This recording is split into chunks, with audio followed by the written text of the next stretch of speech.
As you know, everyone's favorite buzzword right now seems to be personal branding. All of the gurus are going all in on their personal brands, and to be honest, the truth is this is only the beginning.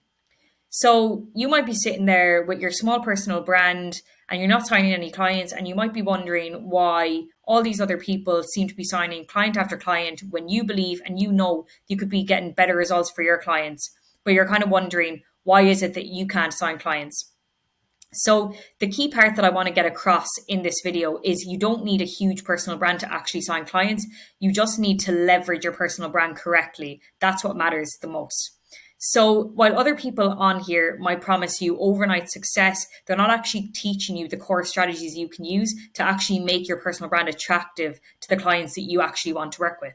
So I'm going to share with you today the actionable steps you actually need to take to start getting clients with your small personal brand. If you've been tirelessly working right now to grow your personal brand and you've kind of seen no results with it yet, it's not because your personal brand isn't powerful enough. It's just because you haven't been shown how to actually leverage it correctly. So I would know this as well because I've closed clients through the DMs on Instagram with as little as 700 followers. And I've helped clients do the same. So we've seen what works, we've seen what doesn't work, and most importantly, we've seen what is working right now in 2024. So if you're an online coach, an agency owner, or an info product seller, and you want to close more clients through your personal brand, then just keep watching the video. So how do you sign more clients in 2024 with a small personal brand? So firstly, you're going to want to make your content process simple. So when you're going a personal brand, the last thing you want to do is overcomplicate it too early.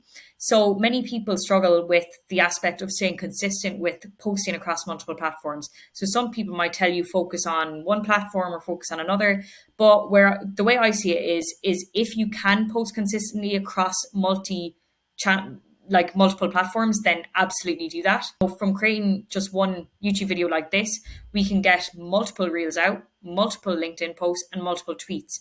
And that's not you having to do any extra planning or any extra content creating. So just be smart about it.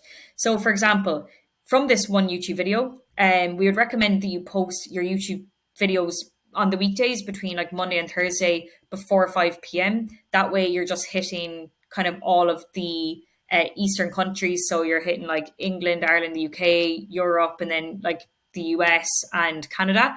So then when it comes to Instagram, when you've made your YouTube video, you're kind of talking through different points. So for example, today I'll be talking about how to make your content more authentic, your content process, your funnels and all of that. So you can basically break down all those points into reels.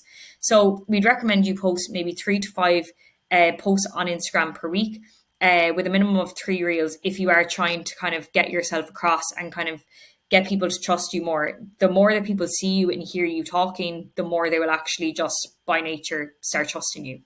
Try and keep them more to value-based videos. You can throw in lifestyle, that is important as well, just to show that you actually have a life as well.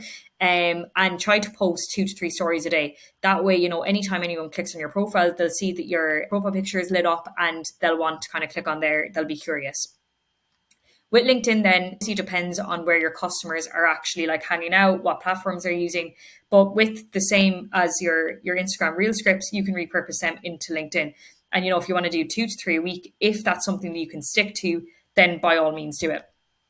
Twitter is the same. With Twitter, you have to engage a lot in the beginning. So instead of focusing on writing tweets and kind of focusing on creating more, just start focus on engaging with people in your specific agency niche, people that you'd want to target to work with, and just start conversations with people.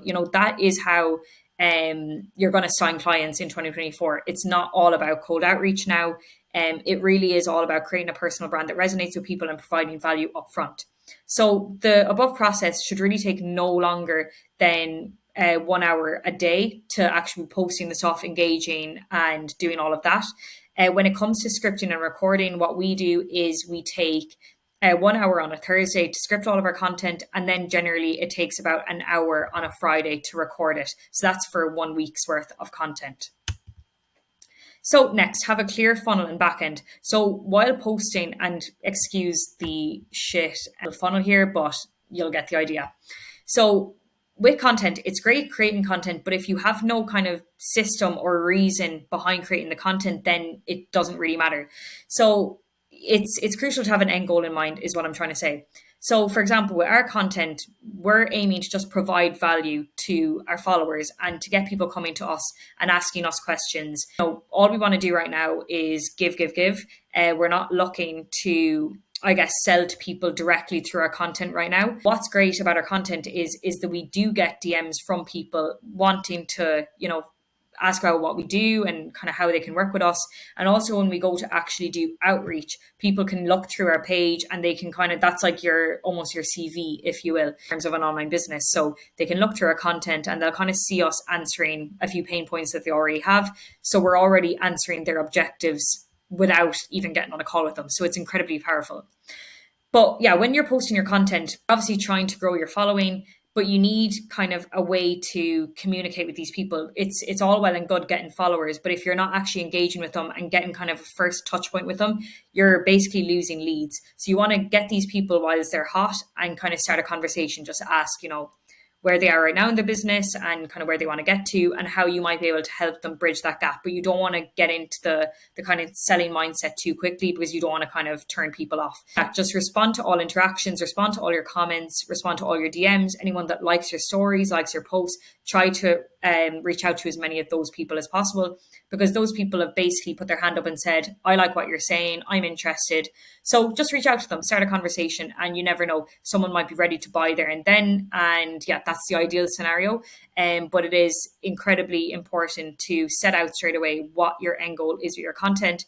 And whether that be right now is just providing value, then that's great. Just focus on that, but also try and start these conversations with people. You don't want to wait too long and kind of have all these people on your page. You haven't really asked them for anything, and then they're kind of like, okay, is she selling anything or what's going on? So yeah, you want to make that incredibly clear.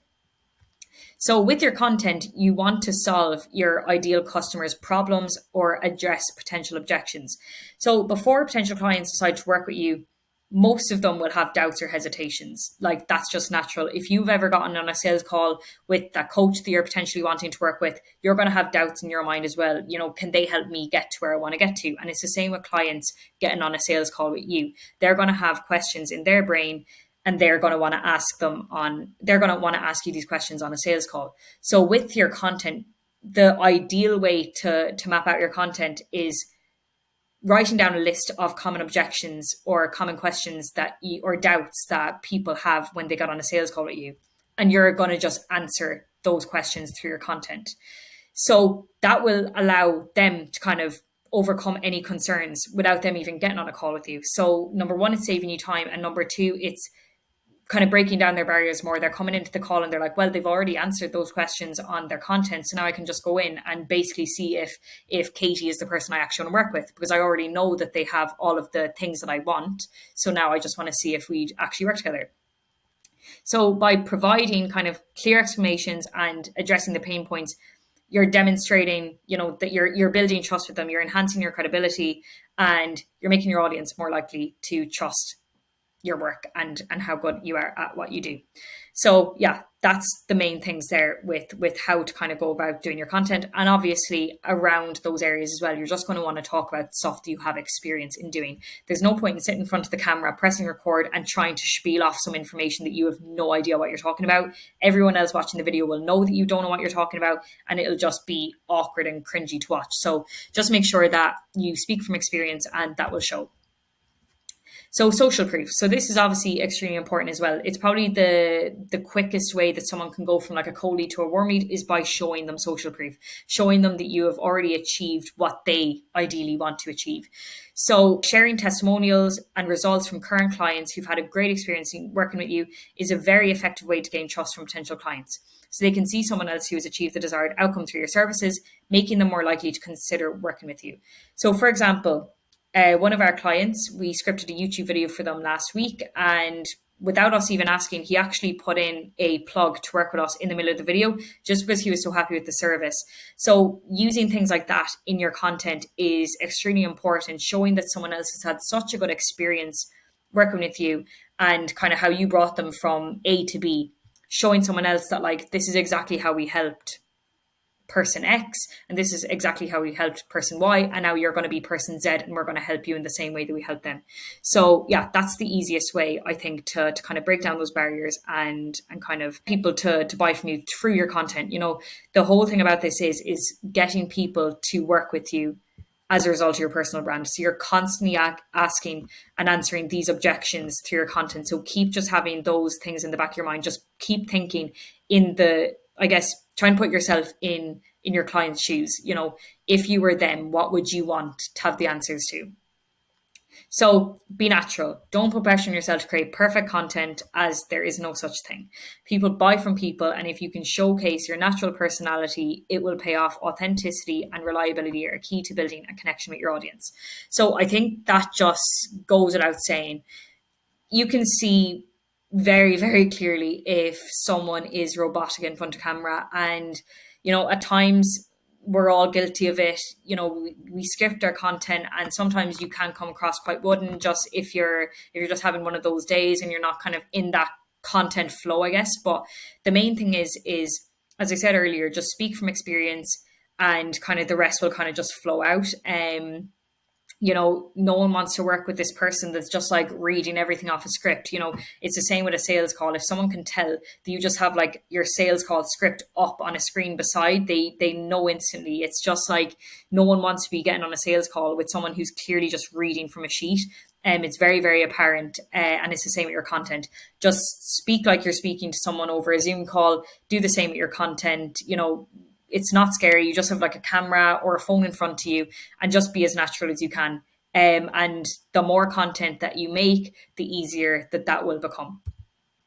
So be consistent. So as we said in the beginning, consistency is key. So create as much content as you think that you can stick to. So, if you're someone that hasn't started building out their personal brand yet, and you say to yourself, okay, I'm going to post 14 reels a week. I'm going to tweet 50 times a week. I'm going to post 7 LinkedIn a week, and I'm going to post 4 YouTube videos a week.